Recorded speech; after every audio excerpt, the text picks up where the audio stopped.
Kerusuhan sekitar pertengahan Mei 1998 lalu menyisakan penggalan-penggalan kisah dan pengalaman hidup yang membekas di hati. Jakarta mendadak dilanda kepanikan dan amuk massa yang diikuti pembakaran dan penjarahan toko. Inilah bagian dari kisah-kisah yang tercecer saat itu. Kalau menurut perhitungan Cap Jisho, tahun 1998 ini disebut tahun macan melintas gunung. Seperti dikutip Intisari Desember 1997 dalam tulisan berjudul Tahun 1998 Makin Memprihatinkan. Sejumlah paranormal menguraikan berbagai ramalannya tentang situasi dan peristiwa yang mungkin terjadi pada tahun macan ini. Di antaranya ada yang menyinggung kondisi politik di tanah air yang makin berat dan panas. Betul atau kebetulan? Tak sampai 5 bulan sejak diterbitkan, ramalan sejumlah paranormal itu menjadi kenyataan. Situasi politik yang terus memanas akibat krisis moneter sejak Juli 1997 mencapai puncaknya setelah kasus penembakan yang menewaskan 4 orang mahasiswa Universitas Trisakti Jakarta pada 12 Mei 1998. 2 hari setelah tragedi berdarah itu, meledaklah berbagai kerusuhan dan penjarahan yang diikuti pembakaran oleh massa terhadap bangunan pertokoan dan fasilitas umum lainnya di berbagai sudut ibu kota. Mimpi buruk yang berlangsung selama 2 hari itu tak pelak membuat kegiatan sebagian besar warga ibu kota dan sekitarnya praktis terhenti. Angkutan umum nyaris tak ada yang beroperasi. Para pekerja maupun karyawan mengalami kesulitan mencapai rumah masing-masing. Begitupun yang menggunakan kendaraan pribadi, mengingat kerusuhan di titik-titik tertentu masih berlangsung, termasuk di beberapa ruas jalan tol. Kepanikan merambat kemana-mana. Cerita sejumlah karyawan yang berusaha pulang ke rumah dari tempat kerjanya pada Kamis 14 Mei 1998 ketika terjadinya berbagai kerusuhan di Jakarta mungkin memperkaya gambaran betapa tindakan orang-orang yang tidak bertanggung jawab itu menyengsarakan banyak orang.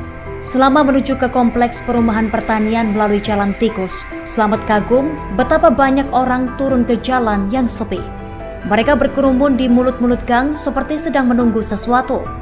Di pertigaan Jalan Gatot Subroto dan Jalan Rasambala, ia dimintai uang. Caranya meminta dengan bahasa Tarzan, hanya dengan melambaikan tangan yang menggenggam segepok uang, yang bikin ia makin terheran-heran. Setiba di rumahnya di belakang pasar swalayan Hiro itu, ia melihat banyak orang mendorong troli lewat di jalan depan rumahnya. Isinya barang jarahan dari Hiro. Pasar swalayan itu tidak hanya dijarah isinya, tapi juga dibakar sesudahnya. Asap hitam yang tebal mengepul dari tempat gedung Hiro yang sudah dijarah. Api ternyata dapat dikuasai dan dipadamkan. Para penghuni malam itu kembali ke rumah masing-masing, tetapi esok malamnya disiksa bau tikus yang merajalela. Sampai 3 hari lamanya bau tikus atau bangkai, atau mungkin juga bangkai tikus itu meneror penghuni kompleks belakang Hiro. Sesudah itu tidak berbau lagi. 2 hari sesudah kerusuhan bertiup kabar bahwa perusuh atau penjarah akan mengalihkan operasinya ke perumahan penduduk. Kepanikan pun mulai merasuki segenap penghuni kompleks-kompleks perumahan. Tak pelak seluruh keluarga Slamet jadi panik. Pintu pagar halaman depan rumahnya lantas digembok sore-sore, garasi ditutup rapat, dan pintu rumah selain dikunci dan digembok juga diganjal kursi. Kalau sampai perusuh memasuki halaman, mereka akan mengungsi ke rumah tetangga di belakang melalui pagar tembok. Surat-surat penting sudah dimasukkan ke dalam map dan siap dibawa kabur. Tapi malam itu tidak terjadi apa-apa.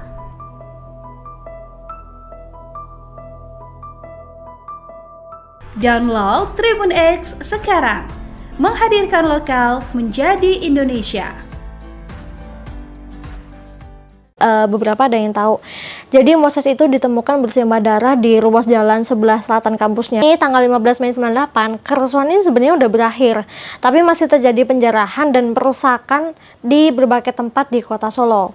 Contohnya nih, Polda Metro Jaya menyebut ada 451 orang meninggal, sedangkan Kodam Jaya itu mendata bahwa 463 yang meninggal, termasuk aparat keamanan dan 69 orang yang terluka. Korban kekerasan seksual gimana, Widya?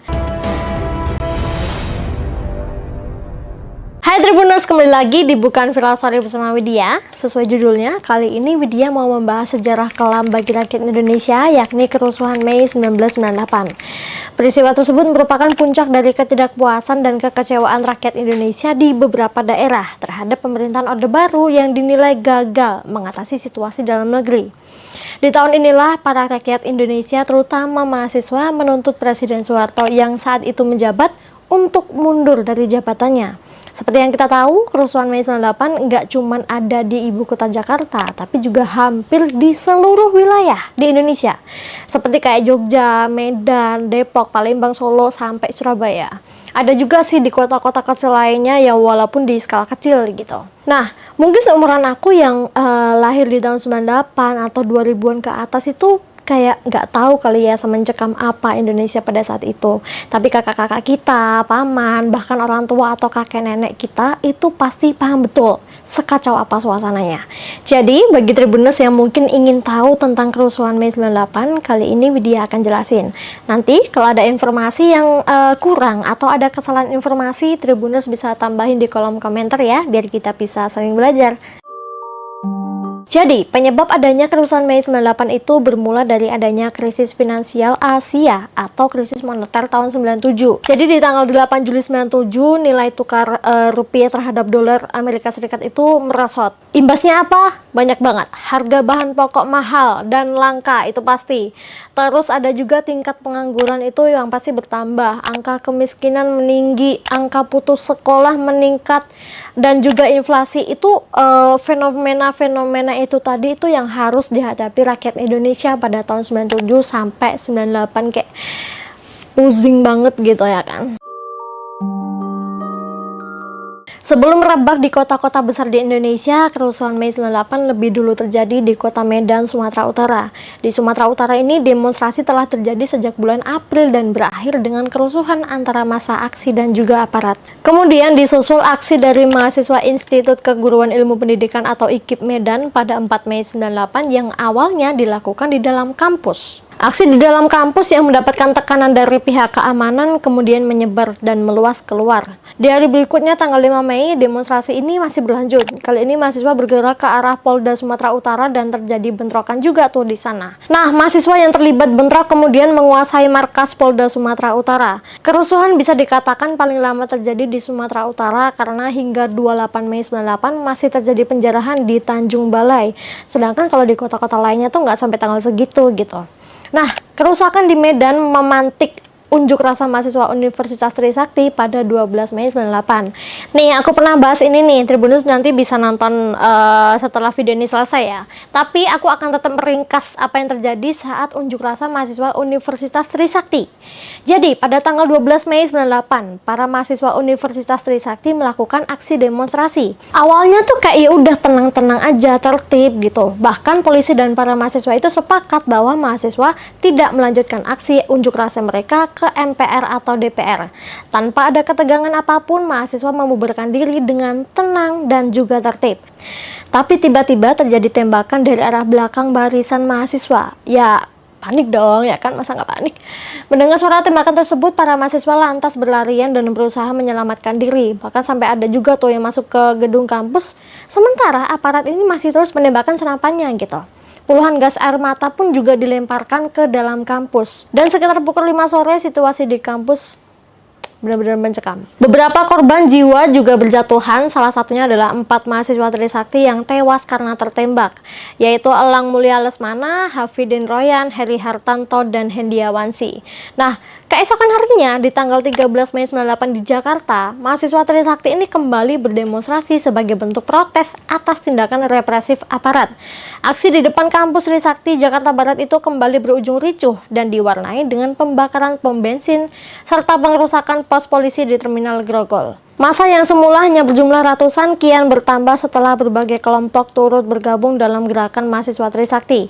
Gak cuma itu, aksi yang awalnya hanya di sekitar Trisakti kemudian meluas ke arah utara dan timur Jakarta. Di sisi lain, kita agak geser dikit nih ke Jogja, di Yogyakarta. Di Jogja ini sebenarnya udah demonstrasi juga. Nah, puncaknya ini ada di 8 Mei. Awalnya tertib-tertib aja itu, sampai akhirnya ya ada korban juga sama kayak Trisakti tadi. Jadi ceritanya di siang hari jam 1 siang nih, mahasiswa-mahasiswa ini nih kayak menggelar aksi di bundaran UGM. Nah, kampus lain ini juga melakukan aksi serupa. Sorenya, para mahasiswa ini bergerak dari Jalan Gejayan menuju UGM untuk bergabung di bundaran itu tadi. Namun aparat ini tidak mengizinkan karena tidak ingin aksi demonstrasi semakin besar. Akibatnya sekitar jam 5 sore bentrok tuh pecah tuh antara aparat keamanan dan para mahasiswa. Pasukan keamanan menembakkan gas air mata untuk membubarkan massa di pertigaan antara Jalan Gejayan dan juga Jalan Kolombo. Ketika itu suasana mencekam menghiasi Jalan Gejayan sekitarnya hingga malam hari. Pada hari itu tragedi di Gejayan telah menyebabkan banyak korban luka-luka. Gak cuma dari kalangan mahasiswa tapi juga dari warga sekitar. Nah, salah satu korban yang turut meregang nyawa adalah Moses Gatotkaca. Mungkin dari Tribunnews beberapa ada yang tahu. Jadi Moses itu ditemukan bersimbah darah di ruas jalan sebelah selatan kampusnya, yaitu Universitas Sanata Dharma. Moses pun segera dilarikan ke rumah sakit terdekat, tetapi nyawanya tidak terselamatkan. Nah, ada dugaan nih bahwa Moses itu tewas karena pukulan benda tumpul di kepalanya. Karena dari telinga dan juga hidung itu kayak terus mengalir darah gitu loh. Oke, dari Jogja kita geser lagi nih sedikit ke arah utara, yaitu di Solo. Demonstrasi itu juga ada di Surakarta gitu, tapi itu tepatnya di tanggal 14 Mei 98 yang dimotori oleh mahasiswa gabungan dari berbagai kampus. Awalnya ribuan mahasiswa dari kampus Universitas Muhammadiyah Surakarta atau UMS itu melakukan aksi solidaritas atas korban dalam peristiwa Trisakti dan Gejayan yang di Jakarta sama yang di Jogja. Nah, mereka tuh kumpul dulu nih di kampus Pabelan ya kan, terus bergerak keluar kampus menuju ke Jalan Solo Kartasura. Para mahasiswa kemudian orasi nih di depan blokade aparat. Sempat terjadi dialog sebenarnya antara perwakilan massa aksi dengan aparat keamanan dengan tuntutan mahasiswa yang menginginkan blokade itu disingkirkan. Tapi tuntutan itu pun ditolak sama aparat. Nah, disitulah mulai muncul teriakan-teriakan provokator. Akibatnya mahasiswa menerobos barikade pasukan dan situasi menjadi tidak terkendali. Terjadilah bentrokan, saling lempar dan tembakan gas air mata. Hingga pukul 9 malam nih, bayangin aja, mereka tadi demo jam siang-siang terus sampai 9 malam itu masih dalam keadaannya mencekam gitu, meskipun memang udah nggak ada gejolak ya, nggak kayak yang tadi siangnya gitu. Nah, terjadilah bentrokan, saling lempar dan tembakan gas air mata sampai akhirnya sampai jam 9 malam pun Surakarta itu masih dalam keadaan mencekam meskipun gejolak sudah tak seperti yang terjadi di siang harinya.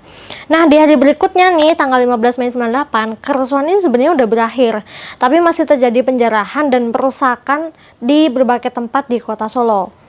Di hari itu juga pusat pertokoan menjadi sasaran massa yang melancarkan aksi kriminalitasnya. Pembakaran alat transportasi juga masih berlangsung.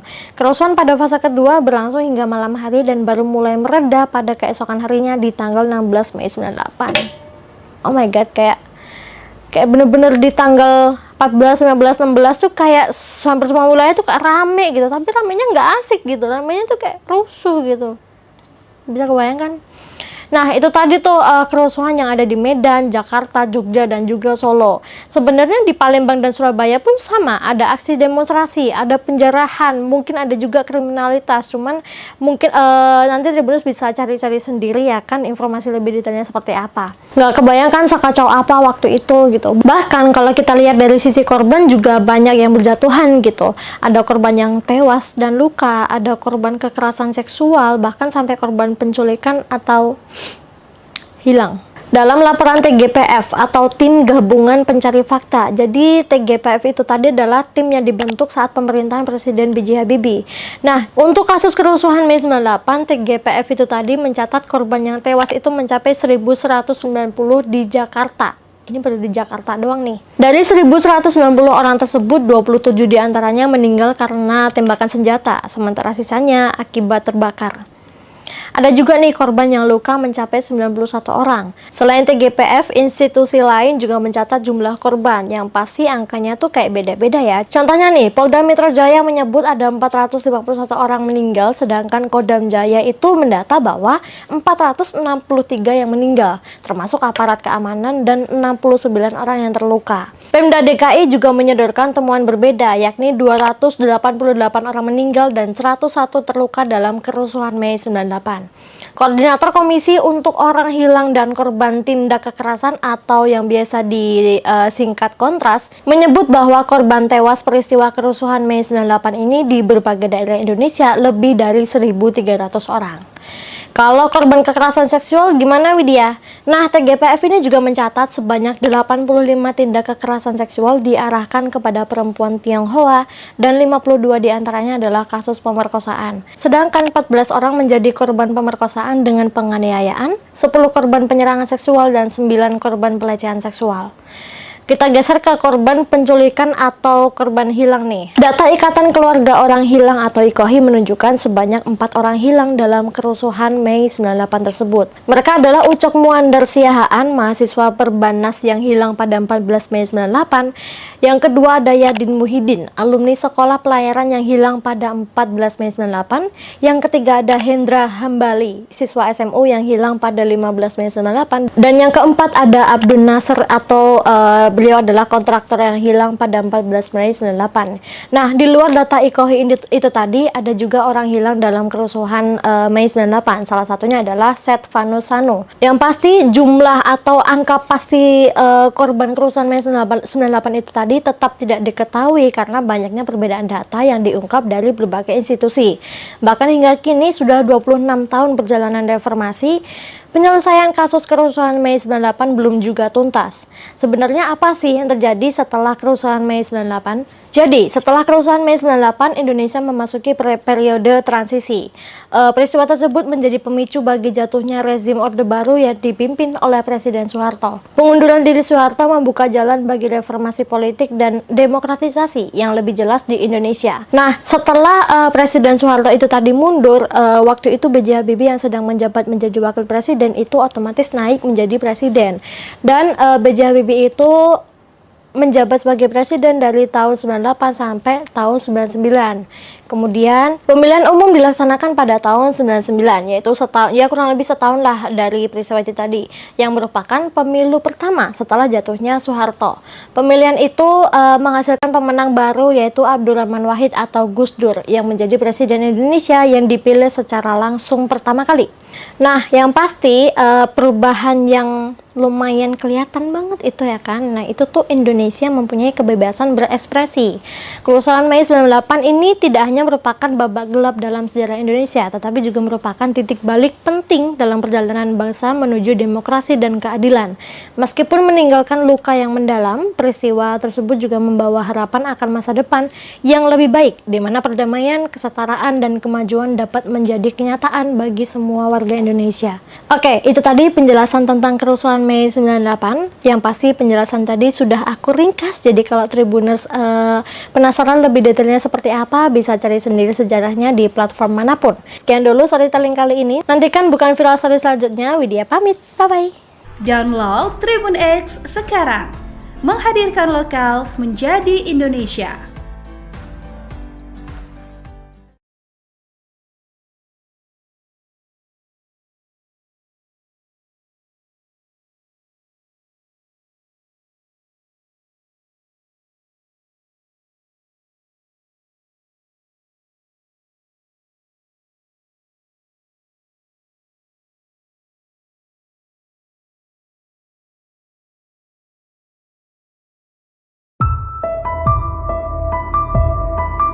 Kerusuhan sekitar pertengahan Mei 1998 lalu menyisakan penggalan-penggalan kisah dan pengalaman hidup yang membekas di hati. Jakarta mendadak dilanda kepanikan dan amuk massa yang diikuti pembakaran dan penjarahan toko.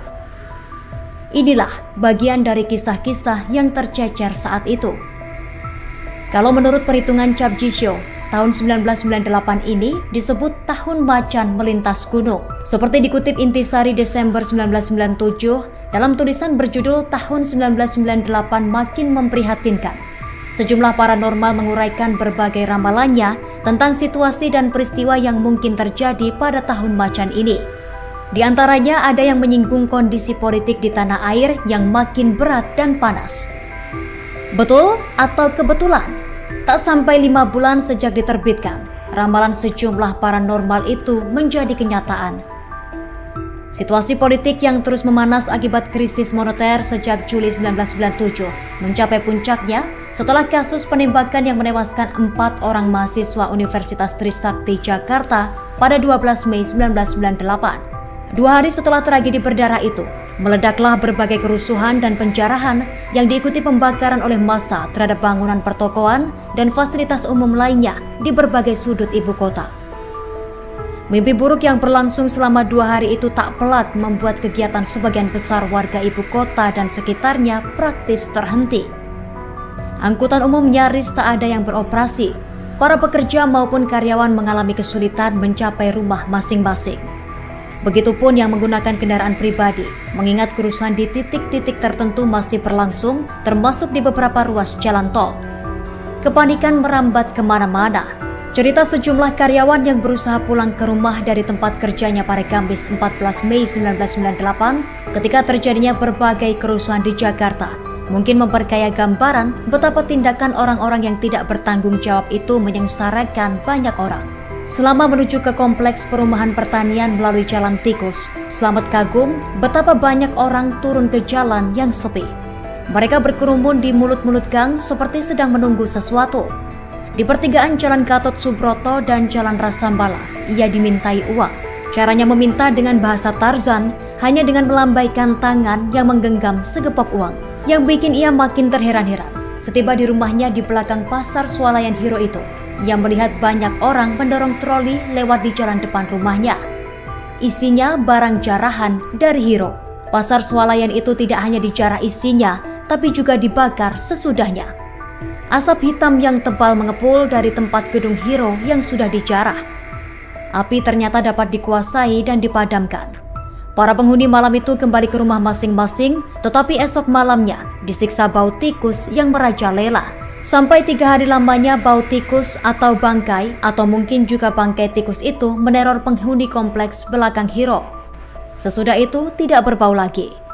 2 hari sesudah kerusuhan bertiup kabar bahwa perusuh atau penjarah akan mengalihkan operasinya ke perumahan penduduk. Kepanikan pun mulai merasuki segenap penghuni kompleks-kompleks perumahan.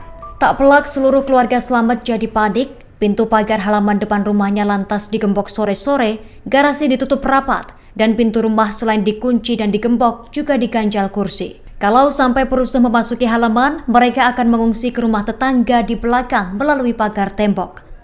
Surat-surat penting sudah dimasukkan ke dalam map dan siap dibawa kabur. Tapi malam itu tidak terjadi apa-apa.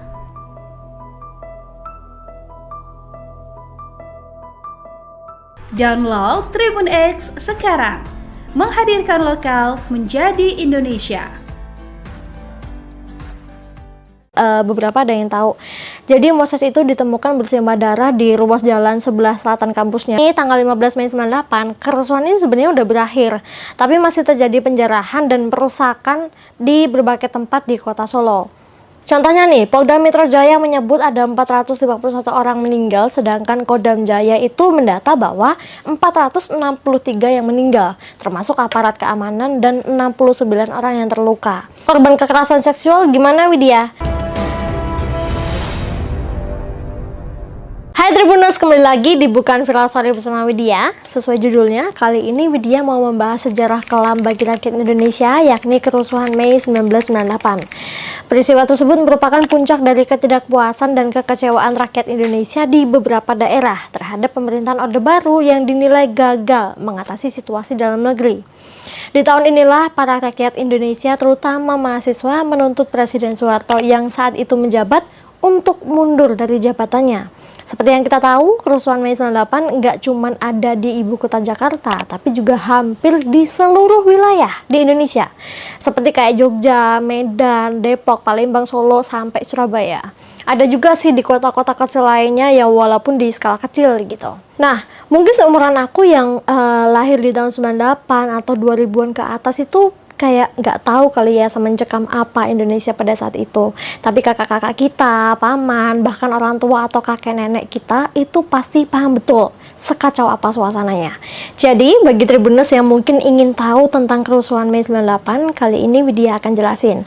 Nanti kalau ada informasi yang kurang atau ada kesalahan informasi, Tribuners bisa tambahin di kolom komentar ya, biar kita bisa saling belajar. Jadi, penyebab adanya kerusuhan Mei 98 itu bermula dari adanya krisis finansial Asia atau krisis moneter tahun 97. Jadi di tanggal 8 Juli 97, nilai tukar rupiah terhadap dolar Amerika Serikat itu merosot. Imbasnya apa? Banyak banget. Harga bahan pokok mahal dan langka, itu pasti. Terus ada juga tingkat pengangguran itu yang pasti bertambah. Angka kemiskinan meninggi, angka putus sekolah meningkat, dan juga inflasi itu fenomena-fenomena itu tadi itu yang harus dihadapi rakyat Indonesia pada tahun 97 sampai 98, kayak pusing banget gitu ya kan. Sebelum merebak di kota-kota besar di Indonesia, kerusuhan Mei 98 lebih dulu terjadi di kota Medan, Sumatera Utara. Di Sumatera Utara ini demonstrasi telah terjadi sejak bulan April dan berakhir dengan kerusuhan antara massa aksi dan juga aparat. Kemudian disusul aksi dari mahasiswa Institut Keguruan Ilmu Pendidikan atau IKIP Medan pada 4 Mei 98 yang awalnya dilakukan di dalam kampus. Aksi di dalam kampus yang mendapatkan tekanan dari pihak keamanan kemudian menyebar dan meluas keluar. Di hari berikutnya tanggal 5 Mei, demonstrasi ini masih berlanjut. Kali ini mahasiswa bergerak ke arah Polda Sumatera Utara dan terjadi bentrokan juga tuh di sana. Nah, mahasiswa yang terlibat bentrok kemudian menguasai markas Polda Sumatera Utara. Kerusuhan bisa dikatakan paling lama terjadi di Sumatera Utara karena hingga 28 Mei 98 masih terjadi penjarahan di Tanjung Balai. Sedangkan kalau di kota-kota lainnya tuh nggak sampai tanggal segitu gitu. Nah, kerusakan di Medan memantik unjuk rasa mahasiswa Universitas Trisakti pada 12 Mei 98. Nih, aku pernah bahas ini nih, Tribunus nanti bisa nonton setelah video ini selesai ya. Tapi aku akan tetap meringkas apa yang terjadi saat unjuk rasa mahasiswa Universitas Trisakti. Jadi, pada tanggal 12 Mei 98, para mahasiswa Universitas Trisakti melakukan aksi demonstrasi. Awalnya tuh kayak ya udah tenang-tenang aja, tertib gitu. Bahkan polisi dan para mahasiswa itu sepakat bahwa mahasiswa tidak melanjutkan aksi unjuk rasa mereka ke MPR atau DPR. Tanpa ada ketegangan apapun, mahasiswa membubarkan diri dengan tenang dan juga tertib. Tapi tiba-tiba terjadi tembakan dari arah belakang barisan mahasiswa. Ya, panik dong, ya kan, masa nggak panik? Mendengar suara tembakan tersebut, para mahasiswa lantas berlarian dan berusaha menyelamatkan diri. Bahkan sampai ada juga tuh yang masuk ke gedung kampus. Sementara aparat ini masih terus menembakkan senapannya gitu. Puluhan gas air mata pun juga dilemparkan ke dalam kampus. Dan sekitar pukul 5 sore, situasi di kampus benar-benar mencekam. Beberapa korban jiwa juga berjatuhan, salah satunya adalah 4 mahasiswa Trisakti yang tewas karena tertembak, yaitu Elang Mulia Lesmana, Hafidin Royan, Heri Hartanto, dan Hendiawansi. Nah, keesokan harinya di tanggal 13 Mei 98 di Jakarta, mahasiswa Trisakti ini kembali berdemonstrasi sebagai bentuk protes atas tindakan represif aparat. Aksi di depan kampus Trisakti Jakarta Barat itu kembali berujung ricuh dan diwarnai dengan pembakaran pom bensin serta pengerusakan pos polisi di Terminal Grogol. Masa yang semula hanya berjumlah ratusan kian bertambah setelah berbagai kelompok turut bergabung dalam gerakan mahasiswa Trisakti. Gak cuma itu, aksi yang awalnya hanya di sekitar Trisakti kemudian meluas ke arah utara dan timur Jakarta. Di sisi lain, kita agak geser dikit nih ke Jogja, di Yogyakarta. Di Jogja ini sebenarnya udah demonstrasi juga. Nah, puncaknya ini ada di 8 Mei. Awalnya tertib-tertib aja itu, sampai akhirnya ya ada korban juga sama kayak Trisakti tadi. Jadi ceritanya di siang hari jam 1 siang nih, mahasiswa-mahasiswa ini nih kayak menggelar aksi di bundaran UGM. Nah, kampus lain ini juga melakukan aksi serupa. Sorenya, para mahasiswa ini bergerak dari Jalan Gejayan menuju UGM untuk bergabung di bundaran itu tadi. Namun aparat ini tidak mengizinkan karena tidak ingin aksi demonstrasi semakin besar.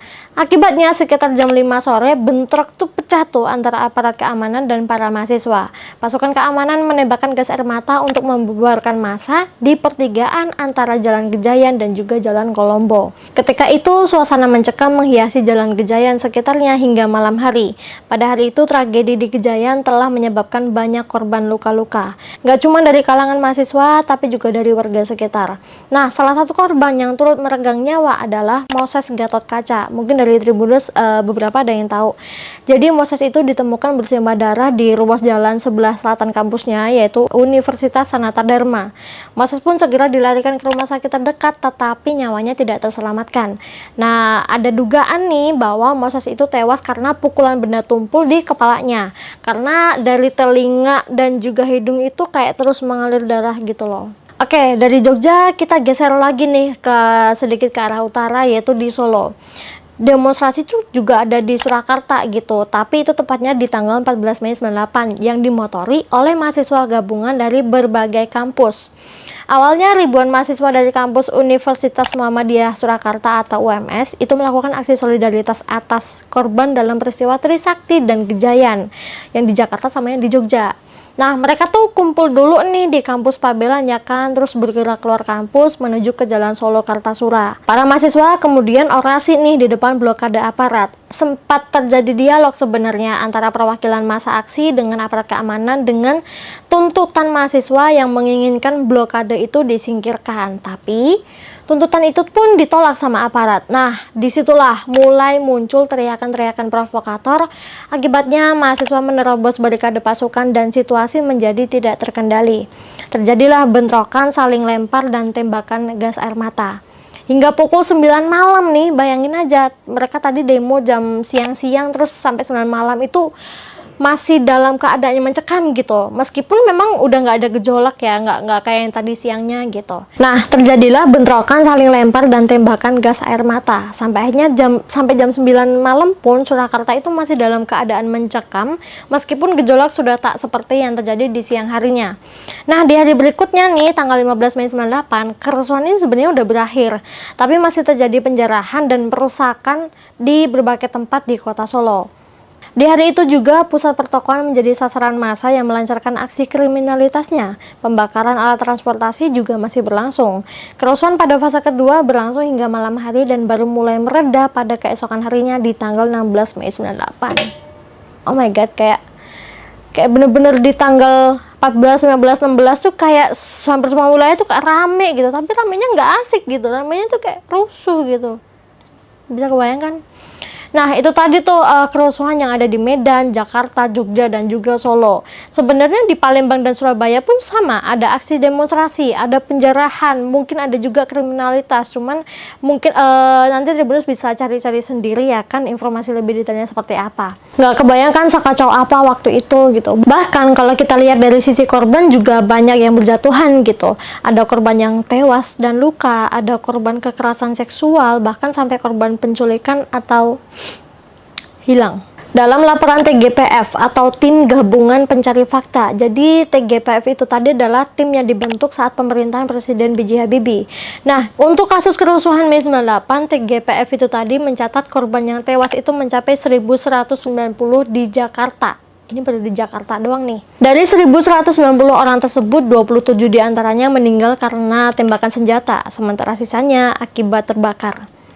Ada juga nih korban yang luka mencapai 91 orang. Selain TGPF, institusi lain juga mencatat jumlah korban yang pasti angkanya tuh kayak beda-beda ya. Contohnya nih, Polda Metro Jaya menyebut ada 451 orang meninggal, sedangkan Kodam Jaya itu mendata bahwa 463 yang meninggal, termasuk aparat keamanan dan 69 orang yang terluka. Pemda DKI juga menyodorkan temuan berbeda, yakni 288 orang meninggal dan 101 terluka dalam kerusuhan Mei 98. Koordinator Komisi untuk Orang Hilang dan Korban Tindak Kekerasan atau yang biasa disingkat Kontras menyebut bahwa korban tewas peristiwa kerusuhan Mei 98 ini di berbagai daerah Indonesia lebih dari 1.300 orang. Kalau korban kekerasan seksual gimana Widya? Nah, TGPF ini juga mencatat sebanyak 85 tindak kekerasan seksual diarahkan kepada perempuan Tionghoa dan 52 diantaranya adalah kasus pemerkosaan. Sedangkan 14 orang menjadi korban pemerkosaan dengan penganiayaan, 10 korban penyerangan seksual dan 9 korban pelecehan seksual. Kita geser ke korban penculikan atau korban hilang nih. Data Ikatan Keluarga Orang Hilang atau IKOHI menunjukkan sebanyak 4 orang hilang dalam kerusuhan Mei 98 tersebut. Mereka adalah Ucok Muandar Siahaan, mahasiswa Perbanas yang hilang pada 14 Mei 98. Yang kedua ada Yadin Muhyiddin, alumni sekolah pelayaran yang hilang pada 14 Mei 98.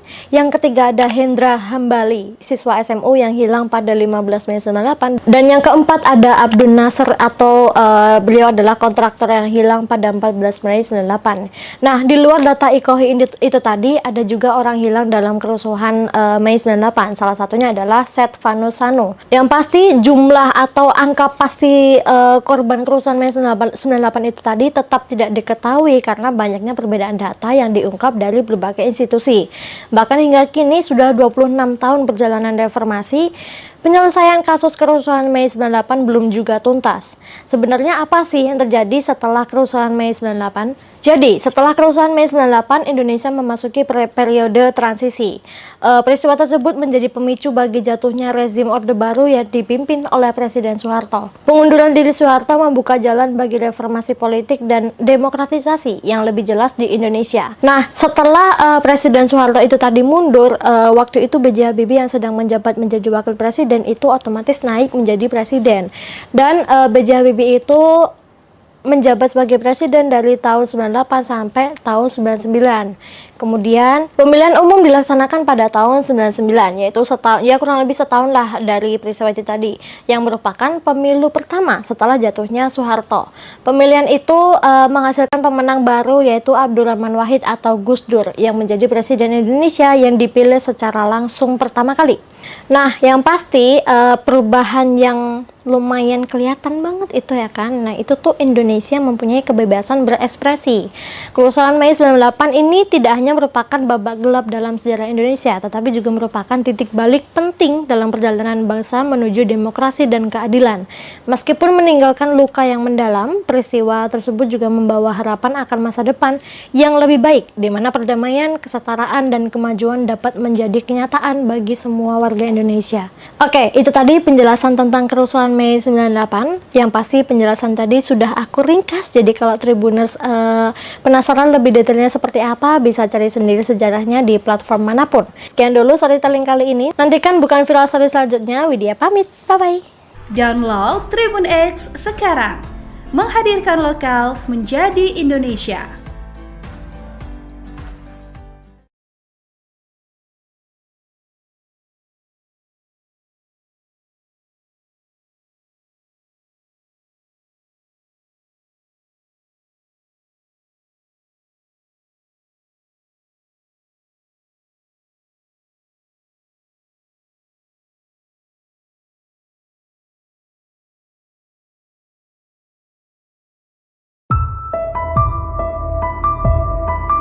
Kerusuhan sekitar pertengahan Mei 1998 lalu menyisakan penggalan-penggalan kisah dan pengalaman hidup yang membekas di hati.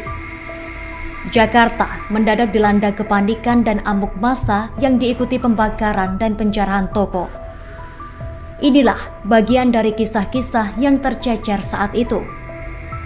Kalau menurut perhitungan Cap Jisho, tahun 1998 ini disebut tahun macan melintas gunung. Seperti dikutip Intisari Desember 1997 dalam tulisan berjudul Tahun 1998 Makin Memprihatinkan. Sejumlah paranormal menguraikan berbagai ramalannya tentang situasi dan peristiwa yang mungkin terjadi pada tahun macan ini. Di antaranya ada yang menyinggung kondisi politik di tanah air yang makin berat dan panas. Betul atau kebetulan? Tak sampai 5 bulan sejak diterbitkan, ramalan sejumlah paranormal itu menjadi kenyataan. Situasi politik yang terus memanas akibat krisis moneter sejak Juli 1997 mencapai puncaknya setelah kasus penembakan yang menewaskan 4 orang mahasiswa Universitas Trisakti Jakarta pada 12 Mei 1998. 2 hari setelah tragedi berdarah itu, meledaklah berbagai kerusuhan dan penjarahan yang diikuti pembakaran oleh massa terhadap bangunan pertokoan dan fasilitas umum lainnya di berbagai sudut ibu kota. Mimpi buruk yang berlangsung selama 2 hari itu tak pelak membuat kegiatan sebagian besar warga ibu kota dan sekitarnya praktis terhenti. Angkutan umum nyaris tak ada yang beroperasi. Para pekerja maupun karyawan mengalami kesulitan mencapai rumah masing-masing. Begitupun yang menggunakan kendaraan pribadi, mengingat kerusuhan di titik-titik tertentu masih berlangsung, termasuk di beberapa ruas jalan tol. Kepanikan merambat kemana-mana. Cerita sejumlah karyawan yang berusaha pulang ke rumah dari tempat kerjanya pada Kamis 14 Mei 1998 ketika terjadinya berbagai kerusuhan di Jakarta, mungkin memperkaya gambaran betapa tindakan orang-orang yang tidak bertanggung jawab itu menyengsarakan banyak orang. Selama menuju ke kompleks perumahan pertanian melalui jalan tikus, Slamet kagum betapa banyak orang turun ke jalan yang sepi. Mereka berkerumun di mulut-mulut gang seperti sedang menunggu sesuatu. Di pertigaan Jalan Gatot Subroto dan Jalan Rasambala, ia dimintai uang. Caranya meminta dengan bahasa Tarzan, hanya dengan melambaikan tangan yang menggenggam segepok uang, yang bikin ia makin terheran-heran. Setiba di rumahnya di belakang pasar swalayan Hiro itu, ia melihat banyak orang mendorong troli lewat di jalan depan rumahnya. Isinya barang jarahan dari Hiro. Pasar swalayan itu tidak hanya dijarah isinya, tapi juga dibakar sesudahnya. Asap hitam yang tebal mengepul dari tempat gedung Hiro yang sudah dijarah. Api ternyata dapat dikuasai dan dipadamkan. Para penghuni malam itu kembali ke rumah masing-masing, tetapi esok malamnya disiksa bau tikus yang merajalela. Sampai 3 hari lamanya bau tikus atau bangkai, atau mungkin juga bangkai tikus itu meneror penghuni kompleks belakang Hiro. Sesudah itu tidak berbau lagi. 2 hari sesudah kerusuhan bertiup kabar bahwa perusuh atau penjarah akan mengalihkan operasinya ke perumahan penduduk. Kepanikan pun mulai merasuki segenap penghuni kompleks-kompleks perumahan. Tak pelak seluruh keluarga Slamet jadi panik. Pintu pagar halaman depan rumahnya lantas digembok sore-sore, garasi ditutup rapat, dan pintu rumah selain dikunci dan digembok juga diganjal kursi. Kalau sampai perusuh memasuki halaman, mereka akan mengungsi ke rumah tetangga di belakang melalui pagar tembok. Surat-surat penting sudah dimasukkan ke dalam map dan siap dibawa kabur.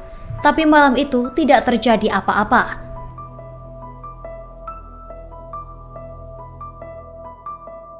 Download Tribun X sekarang. Menghadirkan lokal menjadi Indonesia. Beberapa ada yang tahu. Jadi Moses itu ditemukan bersimbah darah di ruas jalan sebelah selatan kampusnya. Ini tanggal 15 Mei 98, kerusuhan ini sebenarnya udah berakhir, tapi masih terjadi penjarahan dan perusakan di berbagai tempat di kota Solo. Contohnya nih, Polda Metro Jaya menyebut ada 451 orang meninggal, sedangkan Kodam Jaya itu mendata bahwa 463 yang meninggal, termasuk aparat keamanan dan 69 orang yang terluka. Korban kekerasan seksual gimana, Widya? Hai Tribuners, kembali lagi di Bukan Viral Story bersama Widya. Sesuai judulnya, kali ini Widya mau membahas sejarah kelam bagi rakyat Indonesia, yakni kerusuhan Mei 1998. Peristiwa tersebut merupakan puncak dari ketidakpuasan dan kekecewaan rakyat Indonesia di beberapa daerah terhadap pemerintahan Orde Baru yang dinilai gagal mengatasi situasi dalam negeri.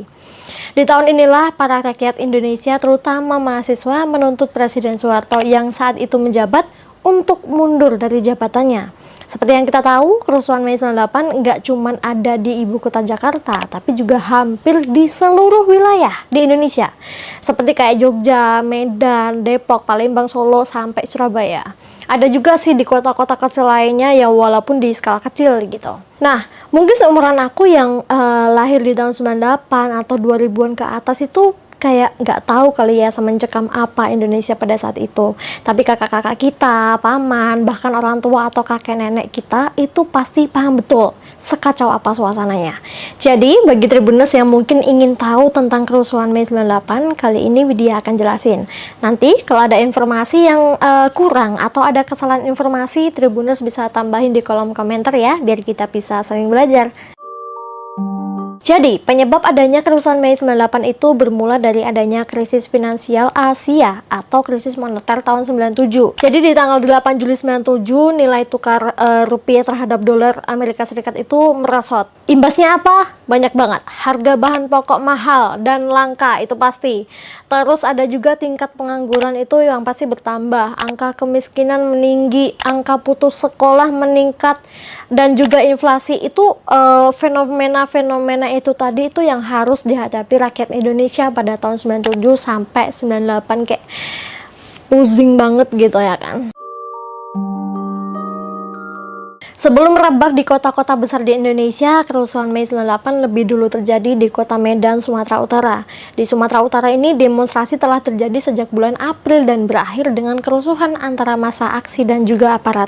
Kemudian disusul aksi dari mahasiswa Institut Keguruan Ilmu Pendidikan atau IKIP Medan pada 4 Mei 98 yang awalnya dilakukan di dalam kampus. Aksi di dalam kampus yang mendapatkan tekanan dari pihak keamanan kemudian menyebar dan meluas keluar. Di hari berikutnya tanggal 5 Mei, demonstrasi ini masih berlanjut. Kali ini mahasiswa bergerak ke arah Polda Sumatera Utara dan terjadi bentrokan juga tuh di sana. Nah, mahasiswa yang terlibat bentrok kemudian menguasai markas Polda Sumatera Utara. Kerusuhan bisa dikatakan paling lama terjadi di Sumatera Utara karena hingga 28 Mei 98 masih terjadi penjarahan di Tanjung Balai. Sedangkan kalau di kota-kota lainnya tuh nggak sampai tanggal segitu gitu. Nah, kerusakan di Medan memantik unjuk rasa mahasiswa Universitas Trisakti pada 12 Mei 98. Nih, aku pernah bahas ini nih, Tribunus nanti bisa nonton setelah video ini selesai ya. Tapi aku akan tetap meringkas apa yang terjadi saat unjuk rasa mahasiswa Universitas Trisakti. Jadi, pada tanggal 12 Mei 98, para mahasiswa Universitas Trisakti melakukan aksi demonstrasi. Awalnya tuh kayak ya udah tenang-tenang aja, tertib gitu. Bahkan polisi dan para mahasiswa itu sepakat bahwa mahasiswa tidak melanjutkan aksi unjuk rasa mereka ke MPR atau DPR. Tanpa ada ketegangan apapun, mahasiswa membubarkan diri dengan tenang dan juga tertib. Tapi tiba-tiba terjadi tembakan dari arah belakang barisan mahasiswa. Ya, panik dong, ya kan? Masa nggak panik? Mendengar suara tembakan tersebut, para mahasiswa lantas berlarian dan berusaha menyelamatkan diri. Bahkan sampai ada juga tuh yang masuk ke gedung kampus. Sementara aparat ini masih terus menembakkan senapannya gitu.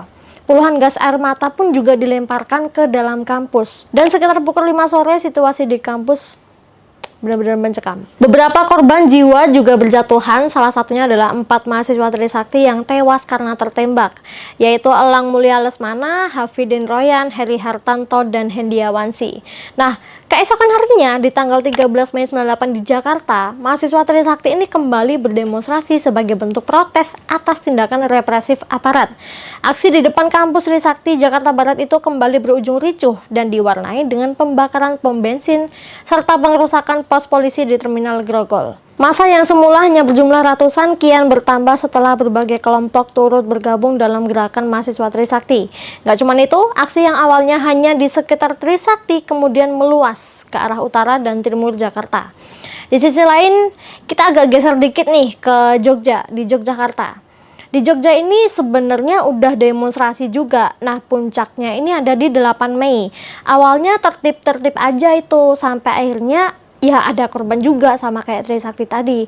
Jadi ceritanya di siang hari jam 1 siang nih, mahasiswa-mahasiswa ini nih kayak menggelar aksi di bundaran UGM. Nah, kampus lain ini juga melakukan aksi serupa. Sorenya, para mahasiswa ini bergerak dari Jalan Gejayan menuju UGM untuk bergabung di bundaran itu tadi.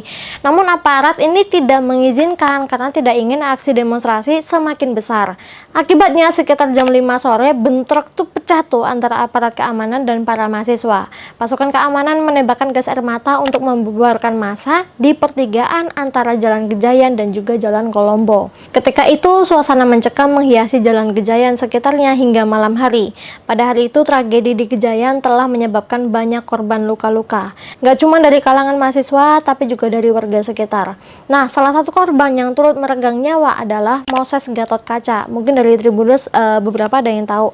Jadi Moses itu ditemukan bersimbah darah di ruas jalan sebelah selatan kampusnya, yaitu Universitas Sanata Dharma. Moses pun segera dilarikan ke rumah sakit terdekat, tetapi nyawanya tidak terselamatkan. Nah, ada dugaan nih bahwa Moses itu tewas karena pukulan benda tumpul di kepalanya. Karena dari telinga dan juga hidung itu kayak terus mengalir darah gitu loh. Oke, dari Jogja kita geser lagi nih ke sedikit ke arah utara, yaitu di Solo. Demonstrasi itu juga ada di Surakarta gitu, tapi itu tepatnya di tanggal 14 Mei 98 yang dimotori oleh mahasiswa gabungan dari berbagai kampus. Awalnya ribuan mahasiswa dari kampus Universitas Muhammadiyah Surakarta atau UMS itu melakukan aksi solidaritas atas korban dalam peristiwa Trisakti dan Gejayan yang di Jakarta sama yang di Jogja. Nah, mereka tuh kumpul dulu nih di kampus Pabelan ya kan, terus bergerak keluar kampus menuju ke Jalan Solo Kartasura. Para mahasiswa kemudian orasi nih di depan blokade aparat. Sempat terjadi dialog sebenarnya antara perwakilan massa aksi dengan aparat keamanan dengan tuntutan mahasiswa yang menginginkan blokade itu disingkirkan. Tapi tuntutan itu pun ditolak sama aparat. Nah, disitulah mulai muncul teriakan-teriakan provokator. Akibatnya mahasiswa menerobos barikade pasukan dan situasi menjadi tidak terkendali. Terjadilah bentrokan, saling lempar dan tembakan gas air mata.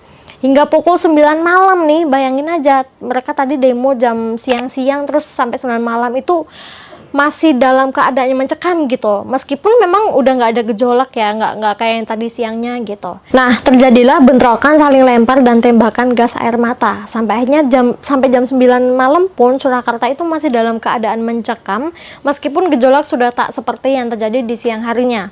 Nah, di hari berikutnya nih, tanggal 15 Mei 98, kerusuhan ini sebenarnya udah berakhir, tapi masih terjadi penjarahan dan perusakan di berbagai tempat di kota Solo. Di hari itu juga pusat pertokoan menjadi sasaran massa yang melancarkan aksi kriminalitasnya. Pembakaran alat transportasi juga masih berlangsung. Kerusuhan pada fase kedua berlangsung hingga malam hari dan baru mulai mereda pada keesokan harinya di tanggal 16 Mei 98. Oh my god, kayak bener-bener di tanggal 14, 15, 16 tuh kayak hampir semua wilayah tuh kayak rame gitu, tapi ramenya nggak asik gitu, ramenya tuh kayak rusuh gitu. Bisa kebayangkan?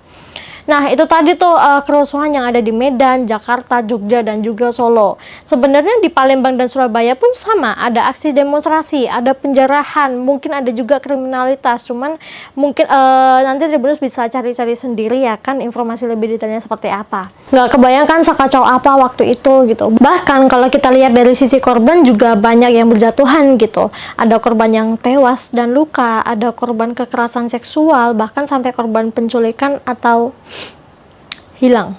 Dalam laporan TGPF atau Tim Gabungan Pencari Fakta, jadi TGPF itu tadi adalah tim yang dibentuk saat pemerintahan Presiden B.J. Habibie.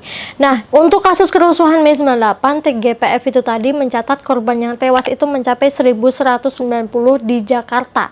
Ini baru di Jakarta doang nih. Dari 1.190 orang tersebut, 27 diantaranya meninggal karena tembakan senjata, sementara sisanya akibat terbakar. Ada juga nih korban yang luka mencapai 91 orang. Selain TGPF, institusi lain juga mencatat jumlah korban, yang pasti angkanya tuh kayak beda-beda ya. Contohnya nih, Polda Metro Jaya menyebut ada 451 orang meninggal, sedangkan Kodam Jaya itu mendata bahwa 463 yang meninggal, termasuk aparat keamanan dan 69 orang yang terluka. Pemda DKI juga menyodorkan temuan berbeda, yakni 288 orang meninggal dan 101 terluka dalam kerusuhan Mei 98.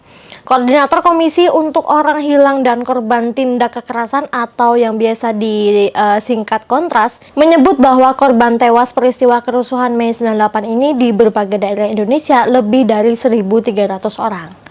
Kalau korban kekerasan seksual gimana Widya?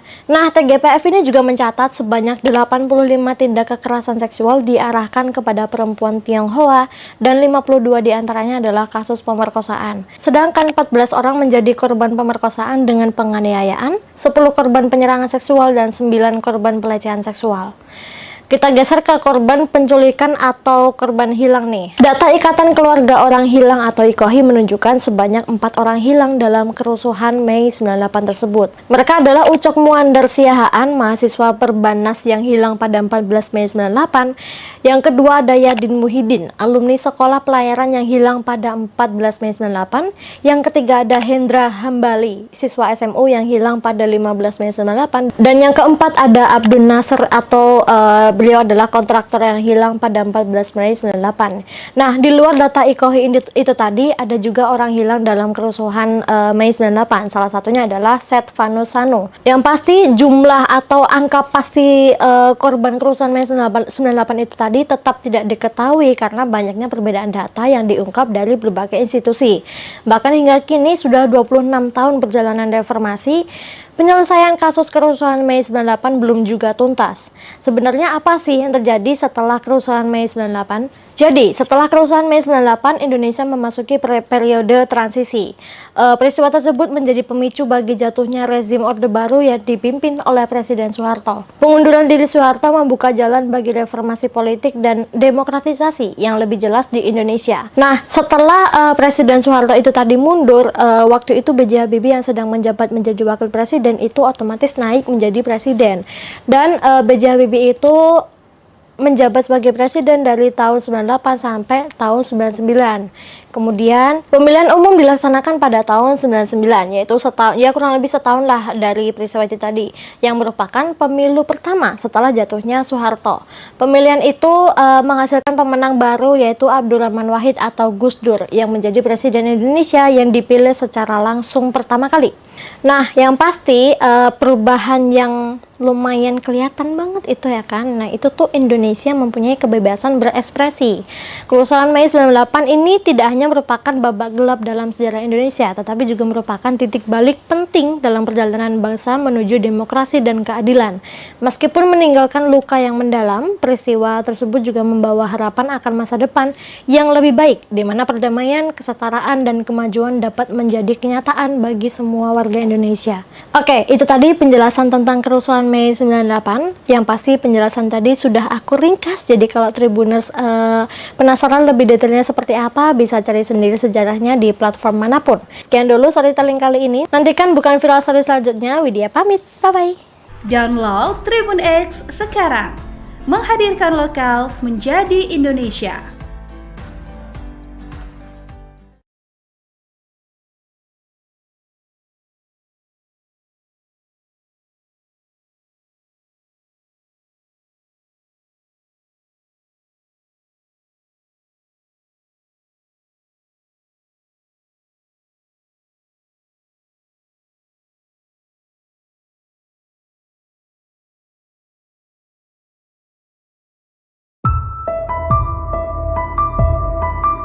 Kerusuhan sekitar pertengahan Mei 1998 lalu menyisakan penggalan-penggalan kisah dan pengalaman hidup yang membekas di hati. Jakarta mendadak dilanda kepanikan dan amuk massa yang diikuti pembakaran dan penjarahan toko. Inilah bagian dari kisah-kisah yang tercecer saat itu. Kalau menurut perhitungan Cap Jisho, tahun 1998 ini disebut tahun macan melintas gunung. Seperti dikutip Intisari Desember 1997 dalam tulisan berjudul Tahun 1998 Makin Memprihatinkan. Sejumlah paranormal menguraikan berbagai ramalannya tentang situasi dan peristiwa yang mungkin terjadi pada tahun macan ini. Di antaranya ada yang menyinggung kondisi politik di tanah air yang makin berat dan panas. Betul atau kebetulan? Tak sampai 5 bulan sejak diterbitkan, ramalan sejumlah paranormal itu menjadi kenyataan. Situasi politik yang terus memanas akibat krisis moneter sejak Juli 1997 mencapai puncaknya setelah kasus penembakan yang menewaskan 4 orang mahasiswa Universitas Trisakti Jakarta pada 12 Mei 1998. 2 hari setelah tragedi berdarah itu, meledaklah berbagai kerusuhan dan penjarahan yang diikuti pembakaran oleh massa terhadap bangunan pertokoan dan fasilitas umum lainnya di berbagai sudut ibu kota. Mimpi buruk yang berlangsung selama 2 hari itu tak pelak membuat kegiatan sebagian besar warga ibu kota dan sekitarnya praktis terhenti. Angkutan umum nyaris tak ada yang beroperasi. Para pekerja maupun karyawan mengalami kesulitan mencapai rumah masing-masing. Begitupun yang menggunakan kendaraan pribadi, mengingat kerusuhan di titik-titik tertentu masih berlangsung, termasuk di beberapa ruas jalan tol. Kepanikan merambat kemana-mana. Cerita sejumlah karyawan yang berusaha pulang ke rumah dari tempat kerjanya pada Kamis 14 Mei 1998 ketika terjadinya berbagai kerusuhan di Jakarta mungkin memperkaya gambaran betapa tindakan orang-orang yang tidak bertanggung jawab itu menyengsarakan banyak orang. Selama menuju ke kompleks perumahan pertanian melalui jalan tikus, Slamet kagum betapa banyak orang turun ke jalan yang sepi. Mereka berkerumun di mulut-mulut gang seperti sedang menunggu sesuatu. Di pertigaan Jalan Gatot Subroto dan Jalan Rasambala, ia dimintai uang. Caranya meminta dengan bahasa Tarzan, hanya dengan melambaikan tangan yang menggenggam segepok uang, yang bikin ia makin terheran-heran. Setiba di rumahnya di belakang pasar swalayan Hiro itu, ia melihat banyak orang mendorong troli lewat di jalan depan rumahnya. Isinya barang jarahan dari Hiro. Pasar swalayan itu tidak hanya dijarah isinya, tapi juga dibakar sesudahnya. Asap hitam yang tebal mengepul dari tempat gedung Hiro yang sudah dijarah.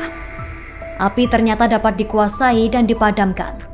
Para penghuni malam itu kembali ke rumah masing-masing, tetapi esok malamnya disiksa bau tikus yang merajalela. Sampai 3 hari lamanya bau tikus atau bangkai atau mungkin juga bangkai tikus itu meneror penghuni kompleks belakang Hiro. Sesudah itu tidak berbau lagi. 2 hari sesudah kerusuhan bertiup kabar bahwa perusuh atau penjara akan mengalihkan operasinya ke perumahan penduduk. Kepanikan pun mulai merasuki segenap penghuni kompleks-kompleks perumahan. Tak pelak seluruh keluarga selamat jadi panik. Pintu pagar halaman depan rumahnya lantas digembok sore-sore, garasi ditutup rapat, dan pintu rumah selain dikunci dan digembok juga diganjal kursi. Kalau sampai perusuh memasuki halaman, mereka akan mengungsi ke rumah tetangga di belakang melalui pagar tembok. Surat-surat penting sudah dimasukkan ke dalam map dan siap dibawa kabur. Tapi malam itu tidak terjadi apa-apa.